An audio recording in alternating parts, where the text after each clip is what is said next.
ओम सर्वा बाधा विनिर्मुक्तो धनधान्य सुतान्विता मनुष्यो मत प्रसादेन भविष्यति न संशय शरणागत दीनार्थ परित्राण परायणे सर्वस्यार्थ हरे देवी नारायणी नमोस्तुते। 14 तारीख की शुक्रवार का अवसर, पूर्णिमा तिथि है। बड़े सुंदर दिन, होली का सुंदर पर्व आ रहा है। आनंद से होली मनाएं। बहुत बहुत शुभकामना आपके लिए। ये होली आपके लिए समस्त कष्टों को दूर करने वाला योग बनाए। और आपकी राशि के दृष्टिकोण से यदि हम देखें तो इस दिन बहुत महत्वपूर्ण योग बन रहा है। गजकेसरी योग का निर्माण हो रहा है। बृहस्पति बहुत सुंदर भाव में बैठकर चंद्रमा पर पूरी दृष्टि डाल रहे हैं। ये आपके लिए कहीं ना कहीं कल्याणकारी योग बना सकता है, अच्छा योग बना सकता है। इसका लाभ आपको मिलेगा। 2-3 दिन के लिए योग बना हुआ है, आपके लिए शुभ रहेगा। इस दिन सूर्य भी परिवर्तन का योग बना रहे हैं। सूर्य भी अपनी राशि को, अपने लग्न, अपने आपके राशि को छोड़कर जाने वाले हैं द्वितीय भाव में और उच्चाभिलाषी हो जाएंगे। और ये उच्चाभिलाषी सूर्य बृहस्पति के घर में जाकर जो कर्मास आरंभ कहते हैं ना, उससे आपके लिए नेगेटिव नहीं, आपके लिए बहुत पॉजिटिव योग बनाने वाले हैं। हाँ बिल्कुल, एक समस्या है कि सूर्य राहु के साथ ग्रसित हो जाएंगे तो जितना लाभ होना चाहिए वो नहीं दे पाएगा। तो ऐसे में राहु का उपचार लगातार आपको करने की ज़रूरत है। ध्यान रखिएगा, ये सूर्य मीन राशि में जो परिवर्तन करने का योग बना रहे हैं, आपकी राशि कुंभ राशि से द्वितीय भाव में जाने का योग बना रहे हैं, ये शुभ होते हुए भी राहु के कारण से अशुभ हो रहा है। ऐसे में नित्य प्रति कुछ खास उपाय करने की ज़रूरत है। एक तो हो सके तो आपके लिए एक उपाय हम बता रहे हैं, कभी कभी मूली का दान, हर रविवार के रविवार इस हफ्ते मूली का दान कर दीजिएगा। एक काम और करें, भगवान सूर्य को थोड़े से काले तिल डालकर अर्घ दें तो आपके लिए अच्छा रहेगा। नित्य प्रति अर्घ देने का प्रयास कीजिए। इस वक्त सूर्य के कारण से यहाँ जो चौकड़ी लगने वाली है ग्रहों की, सूर्य पदार्पण करने से चौकड़ी बन जाएगी, द्वितीय भाव में चौकड़ी हो जाएगी। राहु, साथ में सूर्य और साथ में वहाँ पर बुध और शुक्र चली रहे और शनि भी बहुत जल्दी आने वाले हैं वहाँ पर, तो पंचायत भी लगेगी ग्रहों की। और जब बहुत सारे ग्रहों की पंचायत हो जाती है तो क्या होता है, cutter cutter cutter cut cut cut होने लगती है, खड़कने लगते हैं बर्तन। अकेला बर्तन नहीं खड़कता, लेकिन जब 4-5 इकट्ठे हो जाए तो खूब आपस में भिड़ंत तो होगी। ध्यान रखिएगा। सूर्य के कारण से क्या हो रहा है, बुध अस्त हो जाएंगे, शुक्र अस्त हो जाएंगे, फिर राहु जो है वो शनि, सूर्य को ग्रहण लगा देंगे, उतने में शनि महाराज भी पहुँच जाएंगे वहाँ पर। और पिता पुत्र की तो कितनी स्थिति है समझ लें। और वो भी जाएंगे अपने गुरु के घर में, जिनके साथ उनका 36 का आंकड़ा वैसे है। तो और राहु का बृहस्पति के साथ 36 का आंकड़ा है। तो ये स्थिति जो है ना, धन भाव में, परिवार में, कुटुंब में आपके लिए कहीं ना कहीं कुट होने के योग दिखाई देते हैं। तो ऐसे में लगातार उपाय करने की जरूरत पड़ेगी। तो कुछ खास उपाय आपको बता रहे हैं, वो अवश्य कीजिएगा। जो उपाय बताएं हैं, भगवान सूर्य को नित्य प्रति जल दें, कभी कभी मूली का दान कर दें, तो ये अच्छा उपाय है। 7:30 चली रही है तो हनुमान जी को प्रसन्न करने के लिए भी उपाय करते रहें। इस दिन होली है। होली के दिन मन भाव को पवित्र करने के लिए हनुमान आपकी राशि के दृष्टिकोण से सबसे पहले प्रश्न उठता है कि होली कैसे खेलें। तो होली खेलिए आनंद से। होली आनंद का पर्व है और रंग जो उड़ता है महारंग का पर्व है। ऐसे में आपकी राशि के दृष्टिकोण से सबसे अच्छा ये रहेगा कि आप सबसे पहले भगवान से होली खेलें ना। होली खेल रहे नंद गोपाला, तो उन भगवान कृष्ण के साथ, सुंदर राम जी के साथ, भगवान शंकर के साथ, उन सब का अभिषेक जल में तिल डालकर उनके द्वारा भगवान का अभिषेक करें। तिल कोई अपवित्र चीज़ नहीं है। तिल भगवान कृष्ण, भगवान विष्णु की त्वचा से उत्पन्न हुआ है। तो तिल को नेगेटिव भाव मत रखा। शनि के साथ जोड़ देते हैं तिल, तो बहुत सारे लोग कहते हैं पता नहीं, कथा नहीं पाती है, पता होती है तो पुराण के अंदर कथा आई है कि भगवान विष्णु की त्वचा से उत्पन्न हुआ है तिल, तो पवित्र माना जाता है। बहुत सुंदर। चावल के अभाव में तिल का ही प्रयोग किया जाता है। समस्त पूजन सामग्री में तिल के द्वारा ही यज्ञ किया जाता है। तो तिल का सुंदर उपयोग आपकी राशि के दृष्टिकोण से जो बन रहा है बड़ा श्रेष्ठ रहेगा। तो जल में तिल डालकर, गंगा जल में तिल डालकर उसका भगवान का अभिषेक करें, भगवान का सुंदर रूप से पूजन करें। उसके बाद उसी जल से स्वयं को स्नान कराएं। सुंदर योग है। तो ऐसे में आनंद भाव से आपके लिए कष्टों को दूर करने का योग अवश्य बनेगा। आपके ग्रह नक्षत्रों के दृष्टिकोण से इस बात को हमने समझाया, तो अवश्य कार्य करें, अच्छा रहेगा आपके लिए। एक बात और ध्यान रखें, इस दिन एक व्रत होता है, अशोक व्रत। हम सब आज की तारीख में जिंदगी में जो जी रहे हैं, स्ट्रेस में जी रहे हैं, एंजाइटी में जी रहे हैं, वरीज में जी रहे हैं। अशोक व्रत शोक को शमन करने वाला है। होली खेलते हैं ना आप, होली का ही रूप है। विष्णु धर्मोत्तर प्राण एक ग्रंथ है, उसके अंदर लिखा है कि इस दिन पानी में मिट्टी घोलकर उससे स्नान करना चाहिए।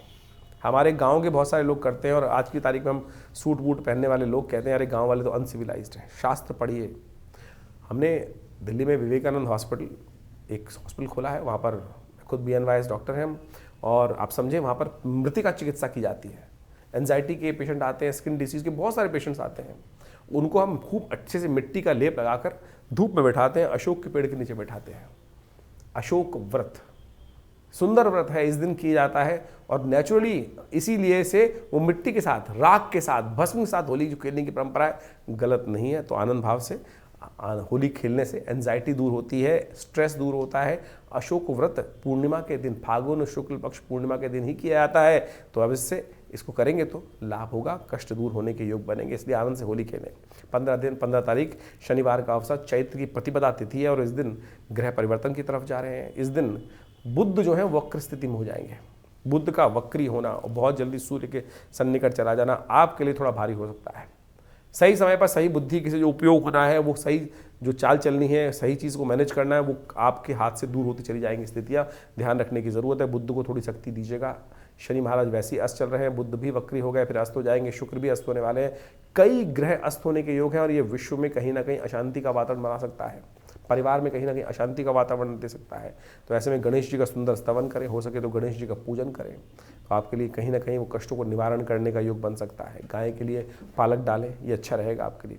16 तारीख रविवार का अवसर, द्वितीया तिथि है इस दिन और राहु भी महाराज अब वक्र गति जो चलती है इनकी, उससे बात करते करते पूर्वा भाद्रपद बृहस्पति के नक्षत्र में ही वक्र भाव से पहुँचते पहुँचते चतुर्थ चरण में पहुँचने वाले हैं। और चतुर्थ चरण में पहुंचने से क्या होगा, राहु का कहीं ना कहीं जो प्रभाव है बृहस्पति के घर में बैठकर, बृहस्पति के नक्षत्र में बैठकर, वो आपके कहीं ना कहीं कार्यों में विघ्न उपस्थित करने के योग बनाएगा। और आपको पता ही है कि जिस प्रकार से 7.5 चलते हुए राहु ने भी अपना नेगेटिव प्रभाव उत्पन्न कर रखा है, तो ऐसे में आखिरी जो टाइम है राहु का, उसका उपचार करने की ज़रूरत है। ओम भ्रांग भ्रींग भ्रौंग है राहवे नमा, इस मंत्र का नित्य प्रति जप करें कम से कम 108 बार, बहुत ज़रूरी है। नहीं तो ये बेकार के चक्करों में फंसाएगा, टाइम खराब करेगा और भ्रमण कराता रहेगा, एक जगह स्थिर नहीं होने देगा। सर्वार्थ सिद्धि योग बन गया है, नया कार्य आरंभ करना हो तो इस दिन कर सकते हैं। हमने विवेकानंद योगाश्रम में इस दिन नवग्रह शांति महायज्ञ रखा है। आप सब लोग सुबह 8 बजे से लेकर करीब करीब 10 बजे तक यज्ञ चलता है, भंडारा होता है, उसमें आ सकते हैं। आश्रम की तरफ से इन होने वाले कार्यक्रमों में कोई फीस नहीं ली जाती है, आप स्वयं आके बैठ सकते हैं। हाँ, अगर आप किसी को बैठाना चाहते हैं, कोई अपना प्रतिनिधि पंडित के तौर पर ब्राह्मण जी को बैठाना चाहते हैं, तो उसके लिए जरूर उनकी दक्षिणा लगती है, लेकिन आप स्वयं बैठेंगे। आश्रम में सामग्री भी सुंदर व्यवस्था आश्रम ही करता है। 17 तारीख सोमवार का अवसर, तृतीया तिथि इस दिन विद्यमान है। ग्रह नक्षत्रों के दृष्टिकोण से योग बना है जो आपके लिए, वो आपको समझ लेना चाहिए। इस दिन बुध अस्त होने जा रहे हैं, अभी वक्री हुए थे और अस्त होने जा रहे हैं। ये थोड़ा सा आपके लिए और नेगेटिव हो सकता है समय, विचारों को ठीक करने की ज़रूरत है। शनि अस्त और साथ साथ वो जो 7.5 का प्रभाव, और ऐसे में बुध का भी अस्त होना, और ऐसे में बुध इस दिन चतुर्थी है, तो कोशिश करें गणेश जी को सुंदर पीले पुष्प अर्पित करें, वो आपके लिए अच्छा रहेगा। और ग्रह नक्षत्रों के दृष्टिकोण से जो परिवर्तन का काल बन रहा है, वो कहीं ना कहीं आपके लिए धर्म की तरफ जाता दिखाई दे रहा है। चंद्रमा जो परिवर्तन हो रहे हैं सुबह 1 बजे के आसपास, वो आपके धर्म भाव में ले जा रहे हैं आपको, और धर्म रीति रख के आप अपने कष्टों को दूर करने का योग बना सकते हैं। सिर्फ धर्म से दूर मत भागिएगा। भद्रा इस दिन पूरे दिन रहेगी, रात्रि में 7 बजे तक रहेगी, तो नए कार्यों में हाथ डालने से बचना चाहिए। तो ग्रह नक्षत्रों के दृष्टिकोण समझिए। 18 तारीख मंगलवार का अवसर, चतुर्थी तिथि इस दिन विद्यमान है। अंगारक चतुर्थी का योग बन गया है। मंगल बहुत जल्दी नीच के होने वाले हैं। मंगल जब नीच के होंगे तो कमज़ोर स्थिति में आ जाएंगे आपकी राशि के दृष्टिकोण से। एक तो 7.5, फिर मंगल महाराज पूरे अप्रैल, पूरे मई, जून तक कमज़ोर अवस्था में चलेंगे। उससे पहले मंगल का उपचार जरूरी है। अंगारक चतुर्थी के दिन कोशिश करें सुंदरकांड का पाठ करें, हनुमान जी का सुंदर स्तवन करें। हमने विवेकानंद योगाश्रम में इस दिन हनुमान चालीसा का, सुंदरकांड का पाठ रखा है। आप अवश्य उस कार्यक्रम में भाग लेकर अपने कष्टों को दूर करने का योग बनाएं। नहीं तो ग्रह नक्षत्र थोड़े धीरे धीरे कष्ट की तरफ आगे थोड़े दिन भारी करते दिखाई दे रहे हैं, और शनि परिवर्तन की तरफ जाएंगे। 7.5 का अंतिम भाग आपका शुरू होगा और वो थोड़ा सा आपको फ्रस्ट्रेशन ज़्यादा दे सकता है, तो उसके लिए पहले से उपचार हनुमान जी के चरण पकड़ना आपके सबसे श्रेष्ठ है। 19 तारीख बुधवार का अवसर, पंचमी तिथि विद्यमान है और इस दिन चंद्रमा होने जा रहे हैं, गजकेसरी योग निर्माण करने जा रहे हैं आपकी राशि के दृष्टिकोण से। ये कहीं ना कहीं आपके लिए बहुत सुंदर योग बनेगा। या आपके कार्यों में सफलता देने का आपको योग बनता दिखाई दे रहा है। बृहस्पति से दृष्ट होकर जो चंद्रमा दशम भाव में पदार्पण करेंगे, ये आपके लिए अच्छा रहेगा। लेकिन मंगल इस दिन हो जाएंगे अस्त। मंगल शुक्र हो जाएंगे इस दिन अस्त। शुक्र महाराज का अस्त होना, ये ध्यान रखिएगा। शुक्र उच्च के होकर आपके द्वितीय भाव में बैठे हुए थे, और ये शुक्र का अस्त होना थोड़ी सी डिप्लोमेसी में कमी ला सकता है आपके लिए। तो थोड़ा सा कोशिश ये करें, थोड़ा सा शुक्र का ठीक करने के लिए हो सके तो हीरा धारण कर लें। हो सके तो विशेष तौर पर गौ पूजन करने का प्रयास करें, गाय के निमित्त थोड़ा हरा चारा इत्यादि डलवाने का प्रयास करें, कन्या पूजन करने का प्रयास करें। ये बहुत सारे उपाय हैं, यदि आप करेंगे तो अच्छा रहेगा, आपके लिए कष्टों को दूर करने का योग बनता रहेगा। 20 तारीख बृहस्पतिवार का अवसर, षष्ठी तिथि विद्यमान है, एकनाथ जी का सुंदर पूजन किया जाता है इस दिन। ग्रह नक्षत्रों के दृष्टिकोण से गजकेसरी योग है आपके लिए, लेकिन स्वास्थ्य का थोड़ा ध्यान रखने की जरूरत है। मेहनत जितनी उतना लाभ निश्चित दिखा रहा है ग्रह आपके। तो ज्योतिष की ग्रह गणना आपने समझी, और दिन पर दिन किस प्रकार से ग्रहों का प्रभाव आपके जीवन में पड़ेगा वो हमने आपके समक्ष आपकी राशि के अनुसार से पूरा विवेचना उपस्थित करी, और उसके अनुसार से आप उसका लाभ उठाने का प्रयास अवश्य कीजिए। लेकिन ये ओवरऑल जो ग्रहों की गणना है, वास्तविक तौर पर ये समझें कि ये ग्रहों की गणना जो है हर व्यक्ति पर अलग प्रभाव उत्पन्न करती है। ज्योतिष के दृष्टिकोण से यदि हम समझें कि आपकी जो राशि है वो एक विशेष तौर पर तो 2.5 दिन में एक बार बदलती है, लेकिन हर घंटे 2 घंटे में लग्न बदल जाती है। लेकिन ये ज्योतिष की विवेचना का अवसर है। ज्योतिष के दृष्टिकोण से हमें देखने पड़ता है कि कौन सी कुंडली ज़्यादा प्रभावी हो रही है, लग्न कुंडली, सूर्य कुंडली। ज्योतिष के दृष्टिकोण से केवल एक ही चार्ट नहीं है कि जिसको हम कहें कि भाई इसी के द्वारा सब कुछ निर्धारित हो जाता है। हजारों प्रकार के चार्ट बनते हैं।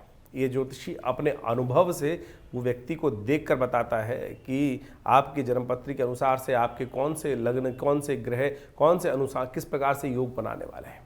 चाहे वो आत्मकारक ग्रह कौन सा है आपकी कुंडली में, अमात्य कारक ग्रह कौन सा है, कारकांश ग्रह किस प्रकार से कारक ग्रह कर रहा है, लग्न पद, उपपद। यानी ज्योतिष के अंदर माइन्यूटली अगर डिस्कस करने का हम प्रयास करें तो इतना ज़्यादा वृहद वर्णन ज्योतिष का शास्त्रों के अंतर से किया गया है। लेकिन हम जो जनरल तौर पर हम बात कर रहे होते हैं तो हमको केवल एक ही जन्मांगम चार्ट ही दिखता है, लेकिन उसके अनुसार से चंद्र कुंडली साइड में बनी होती है जिसको राशि के अनुसार से बनाया जाता है, और राशि के अनुसार से हम आपके समक्ष वार्तालाप उपस्थित करते हैं। तो आपकी लग्न कौन सी है, आपकी राशि कौन सी है, उसके अनुसार से यदि आप दोनों चीज़ों को समझते हुए कार्य करेंगे तो आपको बिल्कुल सही रूप समझ में आ जाएगा कि आपके जीवन में घटनाएं, कम से कम गोचर के दृष्टिकोण से तो आप समझ ही सकते हैं। गोचर का मतलब है आज की तारीख में ग्रह कहाँ किस प्रकार से चल रहे हैं, और वो हम उनको राशि के अनुसार से बांटकर, लग्न के अनुसार से बांटकर हम प्रत्यक्ष रूप से समझ सकते हैं कि गणनाएं किस प्रकार से जा रही हैं।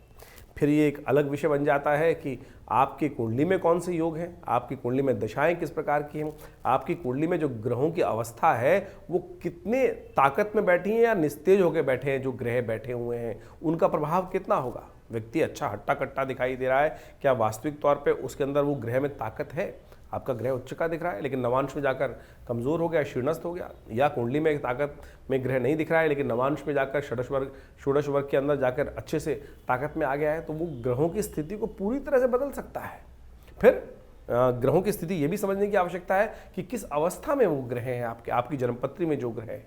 एक बड़ा विशेष विवेचना है वो हम आपके समक्ष उपस्थित करते हैं। हमारे पिताजी के पास एक बहुत कभी कभी ऐसे केस आते हैं।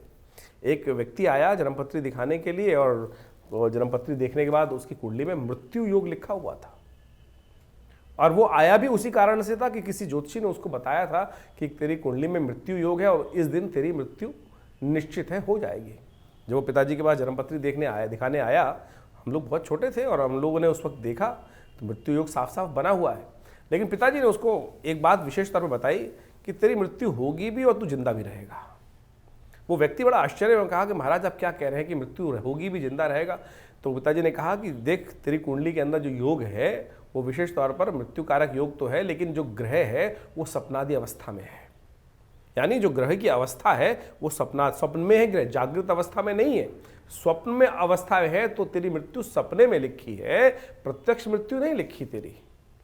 और कालांतर में वो समय घटा और जब सामने आया तो व्यक्ति जीवित रहा, मृत्यु हुई, लेकिन सपने में कभी देखते हैं। लेकिन आप सपने में यदि कोई अनुभव करते हैं, कभी किसी का एक्सीडेंट होता हो सपने में देखता है, या कोई राज्याभिषेक होता देखता है, तो सब सोचे कि मनोभाव उसी प्रकार का होता है कि उतनी प्रसन्नता प्राप्त हो रही होती है कि ये गाड़ी में घूम रहा हूँ, ये कुछ हो रहा है, चोट लगती है तो वैसे ही लगता है कि यार लग गई लग गई लग गई। तो वो स्थिति समझे, यानी वो ग्रहों की अवस्था किस प्रकार से है। यानी ज्योतिष विज्ञान ने एक एक चीज़ को बड़े सुंदर रूप से अनुसंधान करके समझ के उन विवेचनाओं को उपस्थित किया है। लेकिन आज बहुत सारे लोग ज्योतिष के दृष्टिकोण से ज्योतिष में विवेचना करते हैं। 1 महीने का कोर्स, 2 महीने का कोर्स, न्यूमरोलॉजी का कोर्स, और न्यूमरोलॉजी से ही लोगों के केवल नंबर को देख के ही बहुत सारी चीज़ें बताने का प्रयास करते हैं। बिल्कुल, देखिए विज्ञान का भाग है ज्योतिष के अंतर्गत, लेकिन वो छोटे छोटे भाग हैं, लेकिन उससे ही लोगों को मतिभ्रम उत्पन्न करने के बहुत सारे लोग प्रयास करते हैं। तो ये इसको अच्छे से समझें। ज्योतिष विज्ञान वो विज्ञान है जो प्रत्यक्ष रूप से चमत्कार दिखा सकता है। हजारों लोगों के जीवन में उस चमत्कार को लोगों ने अनुभव किया है। बड़े बड़े विरले उद्भट प्रकार के विद्वान लोगों के जीवन में कभी ना कभी टकराए होंगे। तो इसलिए ज्योतिष का विज्ञान को अच्छे से समझते हुए कार्य करने का प्रयास करें। ये हमने जो विवेचना ग्रहों की गणना आपके समक्ष उपस्थित करी, तो ये इस प्रकार से है कि आप उसके चीज़ों को समझ कर, अभी जो ग्रहों की स्थिति चल रही है इस वक्त ओवरऑल, तो आपने डेट वाइज तो समझा, लेकिन जो ये मार्च का मध्यकाल है ये बहुत विशेष रख रहा है संबंध। सूर्य परिवर्तन की तरफ जाएंगे, कई उत्सव आएंगे, होलाष्टक चल ही रहे हैं, होली भी आने वाली है, उसके बाद संवत परिवर्तन का योग बनने वाला है। शनि महाराज सबसे महत्वपूर्ण है जो परिवर्तन की तरफ जा रहे हैं, और ये सारे के सारे परिवर्तन बड़े विशेष प्रभाव उत्पन्न करने वाले होंगे इन सब ग्रहों की गणना के अनुसार से। क्योंकि इस वक्त जैसे सूर्य मीन राशि में प्रवेश करने की योग बना रहे हैं, इसके साथ साथ शुक्र अस्त होने जा रहे हैं, और साथ साथ वक्री भाव में भी ग्रहों की स्थिति बनेगी, बुध वक्री होने जा रहे हैं, और साथ साथ हम देखें कि राहु महाराज भी अपने ग्रह को परिवर्तन करने के जा रहे हैं, बुध अस्त होने के योग बना रहे हैं। और साथ साथ इन सब परिवर्तनों का प्रभाव बड़ा महत्वपूर्ण पड़ता है, इन सबको अच्छे से समझने की आवश्यकता है।